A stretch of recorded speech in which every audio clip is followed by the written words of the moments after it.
Kevin Lamarque Reuters You sense that the stakes are high, and the circumstances exceptional, when the former director of the Central Intelligence Agency issues the kind of rebuke of a sitting president that John Brennan did on Friday. In an interview with The Atlantic, "There has never been a previous president, at least in my lifetime and experience, who had the impulsivity that Mr. Trump exhibits," said Brennan, who spent nearly 30 years at the CIA. Before leading the agency during Barack Obama's second term, Brennan served as a high-ranking intelligence official under George W. Bush and was the architect of Obama's drone policies against suspected terrorists. He left office in a huff as Trump compared intelligence agencies investigating Russia's election interference to the Nazis and bragged about crowd sizes in front of a CIA memorial to fallen officers. And he hasn't exactly warmed to the president since then. In contrast to his predecessors, Brennan told me, Trump often acts and speaks before thinking and appears to make national security decisions based on what's in the best interest of Donald Trump rather than what's in the best interest of the United States. He is woefully inexperienced in international affairs, Brennan argued, and so far has shown little interest in learning on the job. His bullying tendency compounds all of the other deficiencies, and he does not seem competent in international brinkmanship. The upshot, according to Brennan, is that whether the scenario is an imminent terrorist threat or an impromptu clash in the air above the Korean peninsula, Trump unleashed is a dangerous thought. That's why Brennan places so much stock in the governors of the president's impulses, including Defense Secretary James Mattis and Joint Chiefs Chairman Joe Dunford, and why he is so disturbed by the enablers of Trump's bad instincts, who on occasion have included Chief of Staff John Kelly and National Security Advisor H.R. McMaster. In making political statements about the failed policies of the previous administration, McMaster, an active duty general, does a disservice to the uniform. Brennan said, "For many years, the United States was loath to initiate a conflict with North Korea," Brennan noted. "I don't know what Mr. Trump is capable of deciding or doing." Below is a condensed and edited transcript of our conversation. Uri Friedman is Bob Corker right? Is the president leading the country toward a world war?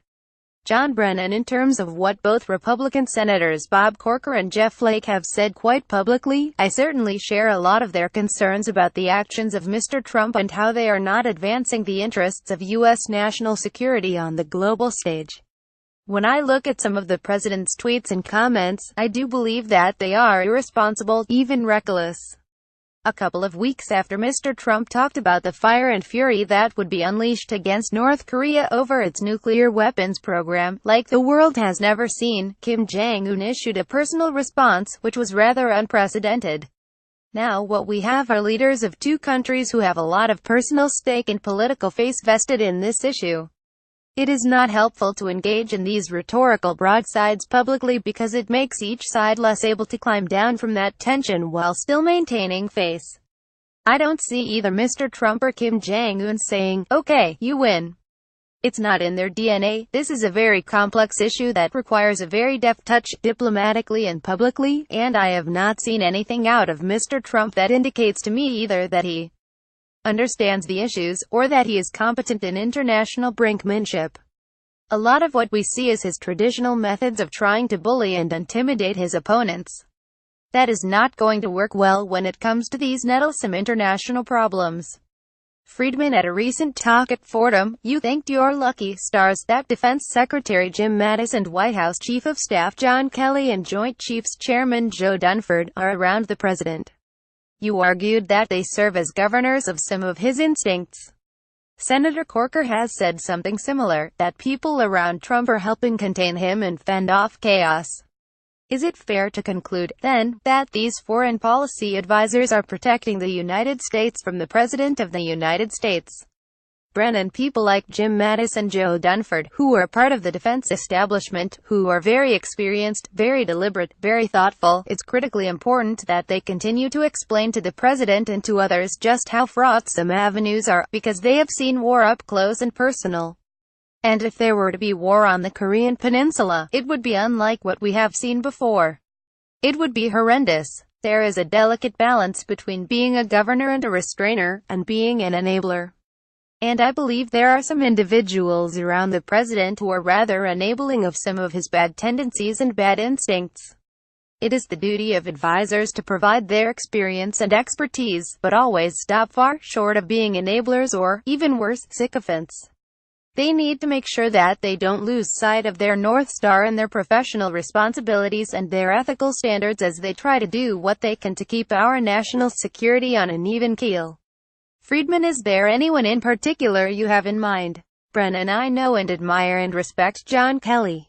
And I think that John Kelly, I won't speak for him, but knowing him as I do, looking back on the comments that he made in the press briefing room criticizing the Democratic congresswoman involved in a controversy over Trump's call to the widow of a USS Solar killed in Niger, I am confident that he wished he could have another chance at that wasn't handled as well as it could be.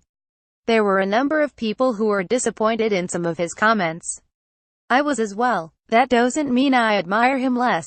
It just means that he needs to be mindful that he needs to carry out his duties with the same credibility, integrity, and professionalism that were the hallmarks of his career.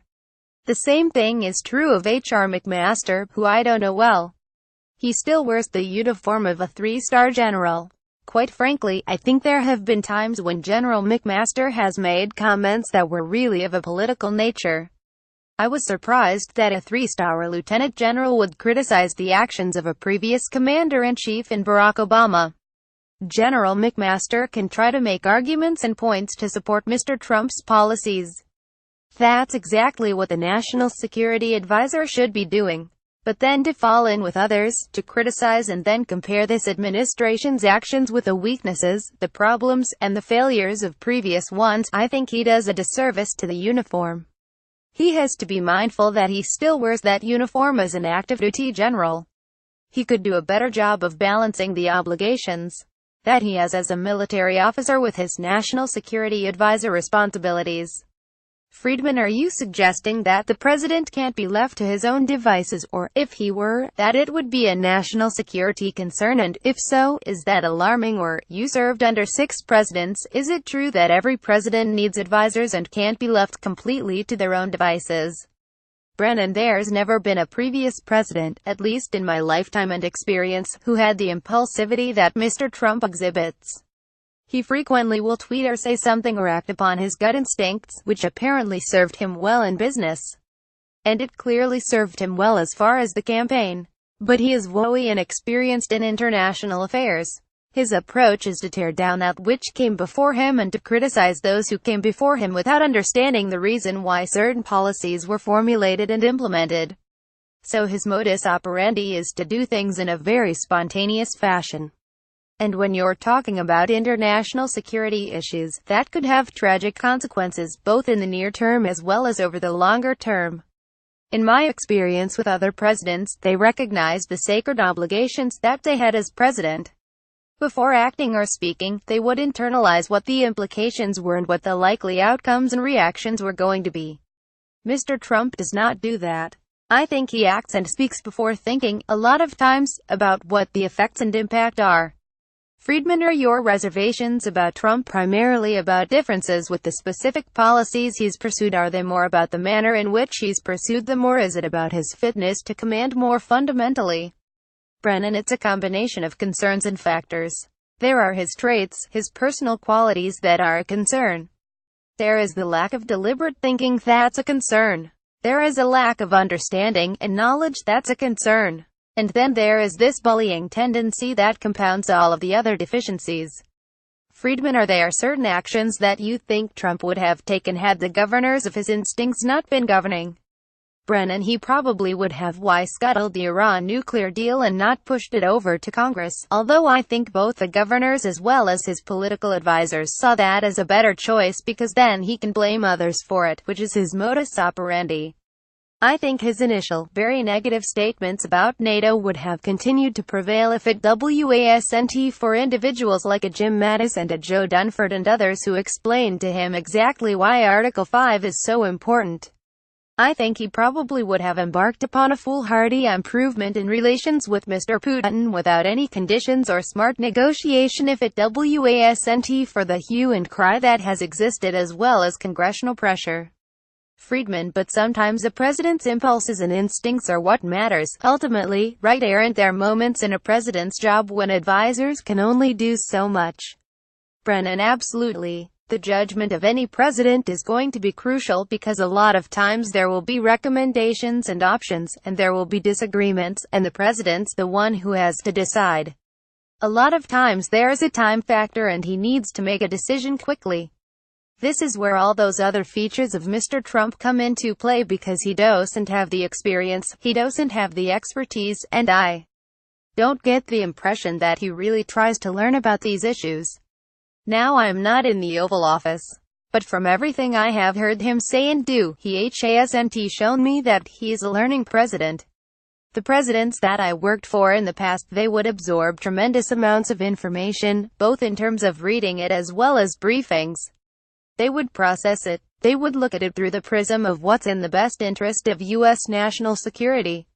And it's my impression that Mr. Trump looks at these decisions through a prism of what's in the best interest of Donald Trump. Clearly, Mr. Trump has demonstrated a fair amount of self-absorption and self-promotion.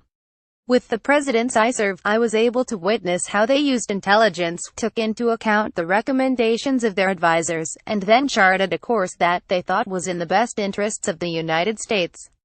Even with those presidential decisions that I disagreed with in the past, such as going to war in Iraq, I felt that President George W. Bush did that because he truly believed that it was in the best interest of the United States to address the issue of Saddam Hussein. I think he was misled by those in the White House who had this preconceived policy agenda. But he didn't do it because he thought it was going to be in George W. Bush's interests. I think there are some very legitimate questions that have been raised about why Mr. Trump is doing some of these things.